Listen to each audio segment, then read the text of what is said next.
A história da imigração do mundo, muitas vezes, de outros lugares do planeta, a gente conhece muito bem, mas não conhece muito a respeito do Brasil, principalmente quando falamos sobre a história do sul do Brasil. Se comenta muitas histórias a respeito de várias regiões do país, sempre na mídia, mas do sul do Brasil é um pouco mais difícil e tem coisas surpreendentes que a gente precisa saber. Por exemplo, a história da imigração no Brasil, imigração europeia, e depois, claro, com bastante ênfase na imigração que vem da Itália, especialmente a do Sul, possui raízes em teorias econômicas britânicas aplicadas do outro lado do mundo.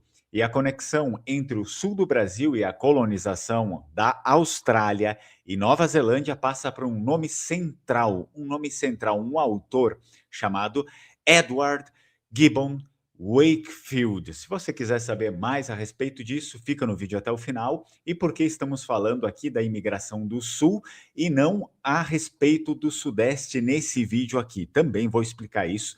Tem um motivo por trás de tudo isso. Antes, curte o vídeo, se inscreve no canal, não esquece de ativar o sino das notificações. Se você quiser apoiar o canal Lengua Mare, já sabe que é possível tornar-se membro. Tem um botãozinho ali, seja membro. Você tem conteúdo exclusivo, principalmente você que é descendente de vênetos, tem músicas, tem outros vídeos, músicas em vêneto, com letra lá escrita em vêneto e tradução, para você se aprofundar ainda mais. E é claro, nós temos também A Pátria de Deus, que é a primeira série feita, produzida aqui pelo Lengua Mare. O primeiro episódio está disponível aqui para todo mundo e depois os demais episódios só para os membros completos. Tem 2 níveis, o nível básico e o nível completo. Vai lá e seja membro completo, que você tem acesso a tudo, inclusive aos episódios da série, porque o nosso planejamento é fazer sim um streaming, o primeiro streaming vêneto do mundo e aqui do Brasil nosso, né? Então vai lá e assiste, aproveita, apoia e vamos lá. Então, começando o nosso vídeo, olha só que interessante, onde tudo começou, a gente precisa inicialmente dar esses primeiros passos para saber onde tudo começou, para desencadear nesse mistério, né? Começa-se lá com a Lei Provincial número 304, de 30 de novembro de 1854. Essa lei é considerada a verdadeira carta da colonização do Rio Grande do Sul, que depois vai se expandir também, né? Pois institucionalizou a transição do modelo da doação de terras para aquilo que foi conhecido como o modelo de venda de terras. Eu já mencionei em vídeos mais antigos aqui que a grande parcela, praticamente todos os imigrantes italianos, né, os imigrantes que vieram da Itália, eles não ganharam suas terras, mas sim eles compraram num modelo muito parecido com o modelo de financiamento, ou seja, é adiantado o valor e depois eles vão pagando. Existia muito erro aí de pessoas falando que ganharam as suas terras. Isso é uma mentira, eles não ganharam. Eles tiveram alguns valores adiantados, as terras adiantadas, e foram pagando nesse modelo que hoje nós conhecemos como financiamento, tá bom? Então, o que acontece? Inicia-se ali com o fim das sesmarias. Antes desse modelo de venda de terra, sim, o modelo das sesmarias, a terra era entregue, né, para, enfim, diversas pessoas que o império tivesse algum interesse de dar terras. Então, a partir dessa lei, as terras deixaram de ser doadas.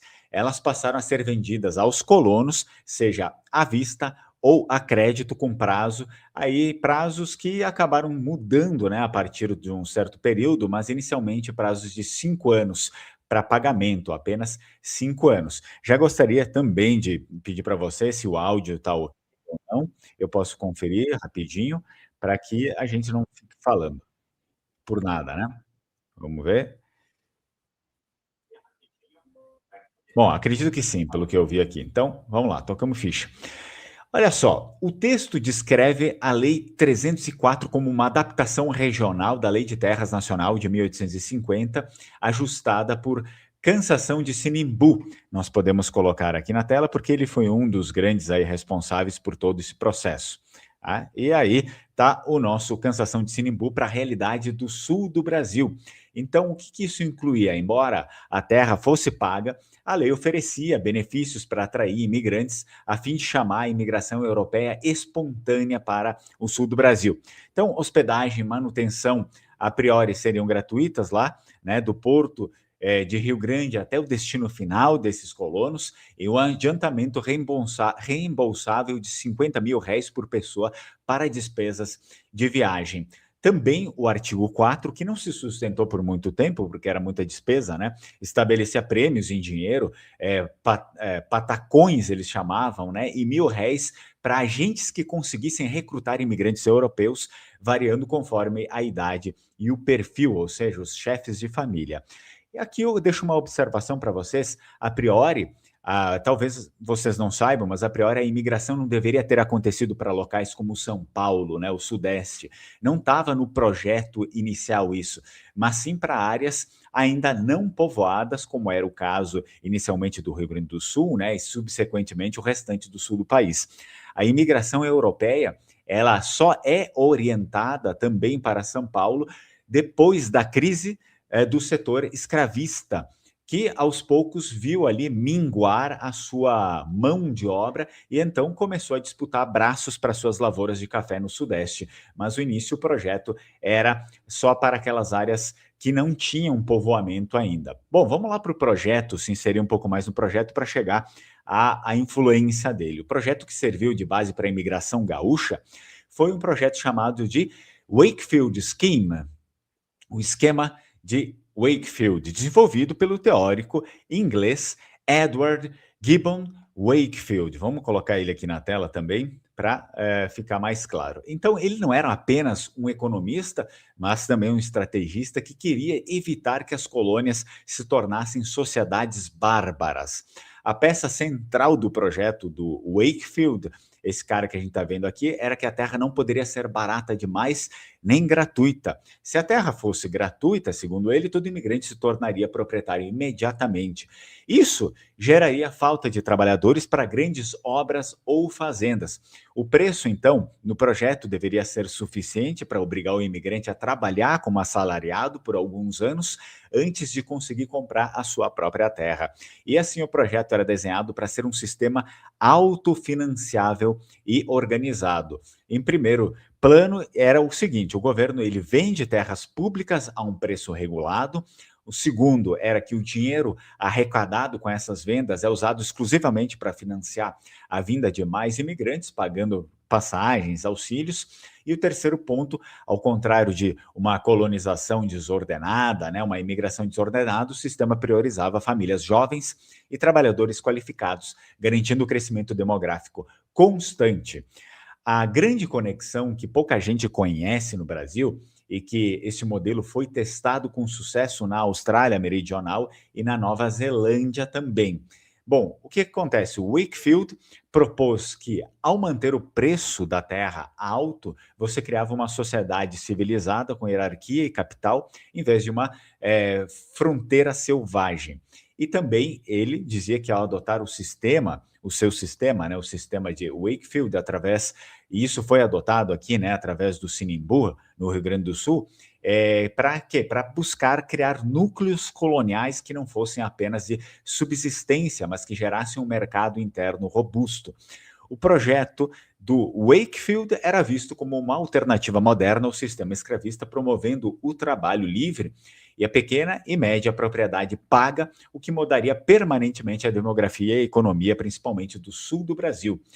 É necessário que a gente faça algumas observações, por exemplo, inclusive nas colônias europeias do sul do Brasil era estritamente proibido por lei, né, ter escravos. Então você não podia ter escravo de jeito nenhum. Ou seja, o projeto estava realmente alinhado ali com as ideias do Wakefield. Claro que, como todo o pensador e teórico moderno, Edward Gibbon Wakefield, o estrategista britânico, também não era lá assim flor que se cheire, né? É importante que não fiquemos apenas ali com as ideias, com os projetos, as teorias desses nomes, não só dele, mas todos os outros, porque é sempre interessante que a gente avalie o fundador das ideias, né? O fundador das teorias, para ver como a pessoa é de fato e a gente tirar alguma conclusão em cima disso. Então, Edward Gibbon Wakefield foi uma figura contraditória. Ele, na verdade, ele foi um criminoso condenado que simultaneamente desenhou um mapa social que influenciou muitas nações, né? Então, o Wakefield, ele nasceu em 20 de março de 1796 em Londres, no seio de uma família de intelectuais e reformadores. Seu pai, chamado Edward também, o Edward Wakefield, só que esse aqui, o filho dele era o Edward Gibbon, né? E o pai dele era apenas o Edward. Era um agrimensor e filantropo interessado em estatística e agricultura. A sua mãe, Susana Edith, vinha de uma linhagem aí de intelectuais. Então, o Edward Wakefield cresceu em um ambiente onde o debate sobre economia política e bem-estar social era meio que o pão de cada dia, né? Então, seus primos eram famosos reformadores também. Elizabeth Fry, que lutava pela reforma das prisões, Sir Thomas Fowell Buxton, uma voz ativa do movimento abolicionista. Pode ser que esses nomes já tenham, né, caído no esquecimento nos dias de hoje, mas naquela época eles eram famosos. A família, interessante, a família tinha fortes raízes no quacreísmo, que também era conhecido como Sociedade dos Amigos. Mas que diabos é isso? Quacreísmo. Quacreísmo é uma seita cristã que surgiu na Inglaterra no século lá por volta de 1650, tá? Fundada por George Fox. A base do quarkeísmo, deixa eu colocar a imagem aqui para vocês, para a gente também dar rosto, né, para as pessoas. Está aqui. Então, fundada por George Fox. A base do tal do quarkeísmo é a ideia de que existe uma luz divina, uma luz de Deus dentro do ser humano, de cada pessoa. Então, eles acreditavam que ninguém precisa de um intermediário, ninguém precisa de padre, bispo ou papa para falar com Deus, seguindo, claro, a doutrina protestante, né, da reforma protestante, e que influenciou também a própria Inglaterra. A Inglaterra já tinha, né, já era protestante, mas essa foi uma seita criada fora disso. Então, tradicionalmente, seus cultos não têm sermões ensaiados, né, eles se sentam em silêncio, e se alguém sente que a luz interior o inspirou a falar, essa pessoa se levanta e compartilha uma mensagem. Eu não sei se o quarkeísmo ainda existe nos dias de hoje, né? Muito difícil ouvir. Se ninguém sentir o chamado, ficam em silêncio toda a hora ali do encontro, ninguém fala nada. Então, para a época do Wakefield, os Quakers eram considerados rebeldes lá na Inglaterra, rebeldes sociais por causa da sua busca extrema por igualdade. Então, eles não tiravam o chapéu para autoridades ou nobres, eles não demonstravam respeito, né? Pois acreditavam que todos eram iguais, e eles são historicamente contra qualquer tipo de guerra ou violência também, o que os levou a serem perseguidos por se recusarem a servir o exército, e isso era muito grave. Como eram impedidos de ocupar cargos públicos ou entrar em certas universidades por não seguirem a igreja anglicana, né, a igreja oficial da Inglaterra, os Quakers se voltaram para o comércio, a indústria e a ciência. Então, embora Edward Gibbon Wakefield, vamos colocar a imagem dele aqui de novo para mostrar para vocês, embora ele não fosse um praticante devoto, né, enfim, na verdade ele era bem mais mundano e pragmático, ele herdou muita coisa dessa cultura, que era a cultura que ele cresceu religiosa da família dele, principalmente reformas sociais, educação e utilitarismo, né, que são coisas que, bem dizer, acabaram moldando o Ocidente moderno também, né, reformas sociais, educação, utilitarismo. Então tudo parte meio que desse seio britânico, muitas coisas, né, britânico e francês. A trajetória aqui do nosso Wakefield é marcada por uma mistura de diplomacia e escândalos. Antes de se tornar um teórico da colonização, ele trabalhou como adido nas embaixadas britânicas em Turim e também em Paris. Isso lhe deu um refinamento social, uma compreensão da geopolítica europeia. Só que o Edward Gibbon Wakefield não era apenas um teórico, ele era um homem ambicioso, conhecido como um homem ambicioso, e na época um tanto desesperado aí por status e dinheiro. Até mesmo isso o levou a cometer uma certa insanidade, né? Em 1826, ele e seu irmão elaboraram um plano para sequestrar uma jovem chamada Ellen Turner, uma jovem de 15 anos que era a única herdeira de um rico proprietário de terras em Cheshire, alguma coisa assim, tá? Então, Wakefield foi até a escola da menina, a menina de 15 anos, e mentiu, dizendo que o pai dela estava à beira da falência e que a única forma de salvá-lo era ele se casar imediatamente com a menina, né?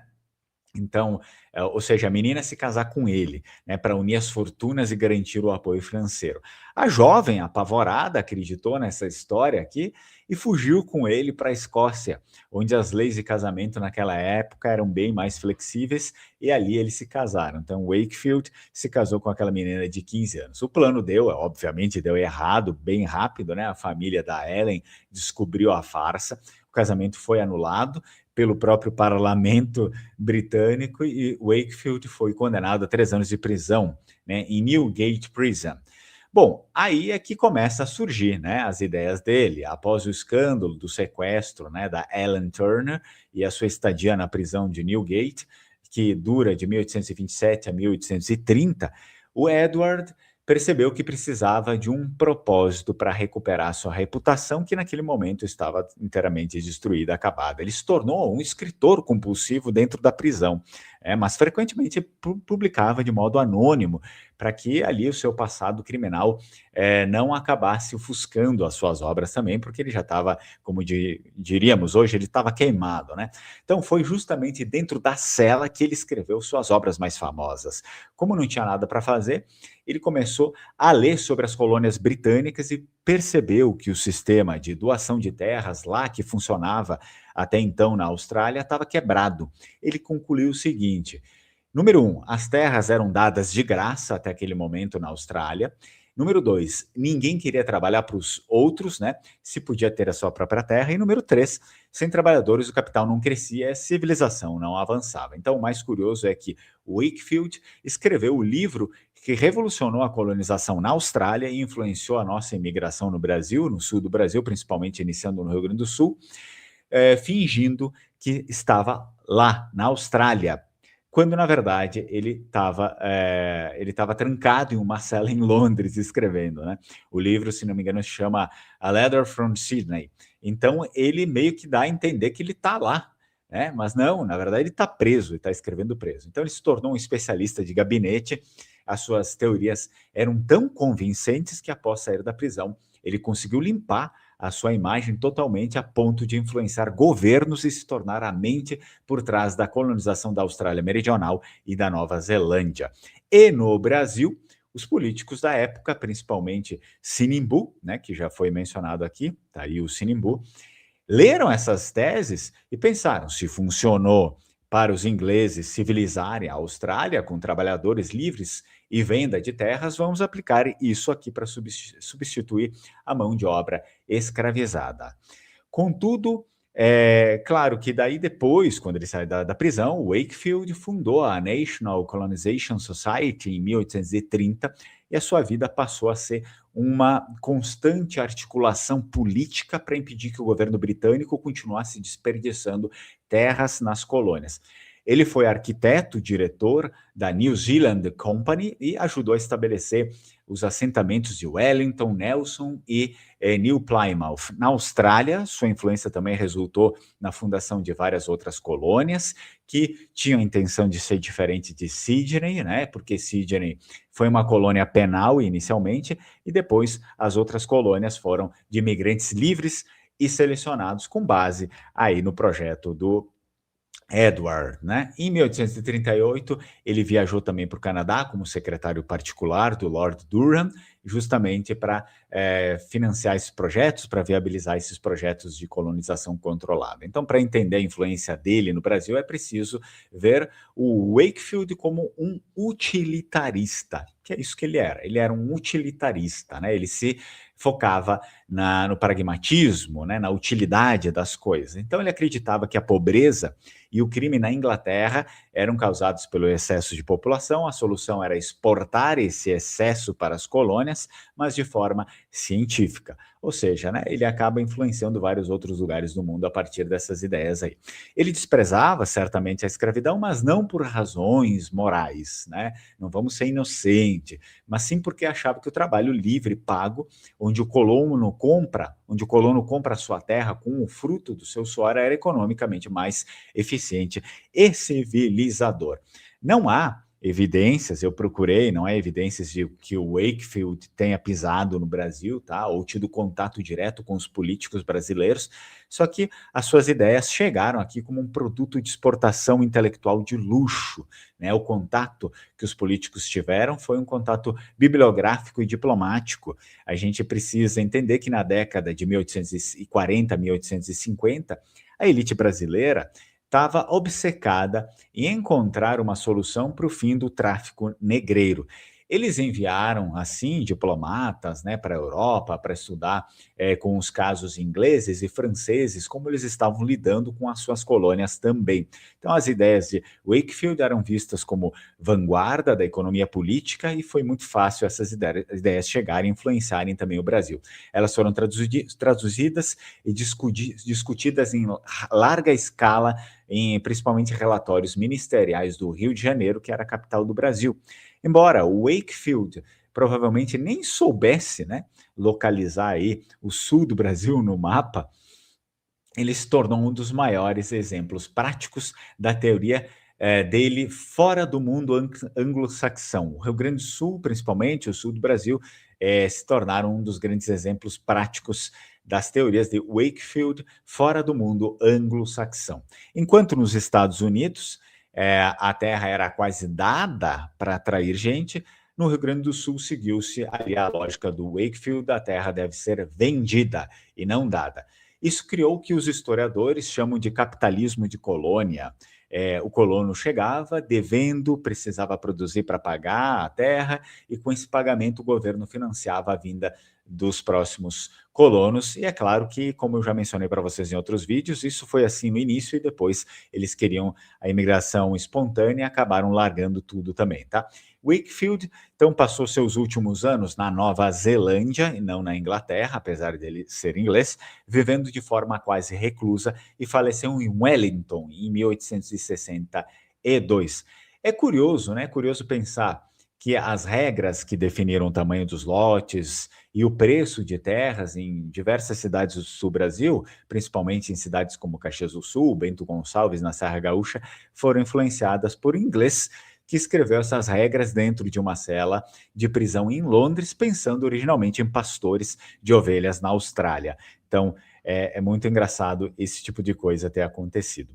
Antes que eu leia os comentários de vocês, eu já aproveito, convido todo mundo para fazer parte aí do nosso workshop, né, de DNA Vêneto, desvendando sua história, de dia 16 e 17 de maio. Você pode entrar no grupo de WhatsApp que está na descrição do vídeo, depois eu deixo fixado também, assim você manifesta o seu interesse, logo mais entro em contato e explico como tudo vai acontecer. Teremos no dia também o pessoal da Nexo Dino, é um site onde você consegue acompanhar mais sobre genética, tem produtos ali, resultados que você consegue expor ali o seu resultado do DNA e ter mais informações ricas sobre isso, então você pode entrar e claro, se você se interessar por alguma coisa, tem lá o meu cupom de desconto, que é o Lenguamare15, tudo junto, Lenguamare, tudo junto, e 15 o número. Então vale a pena, né, você ver. E eles vão participar do dia também para falar mais a respeito disso e analisar muitos exames aí, muitos resultados.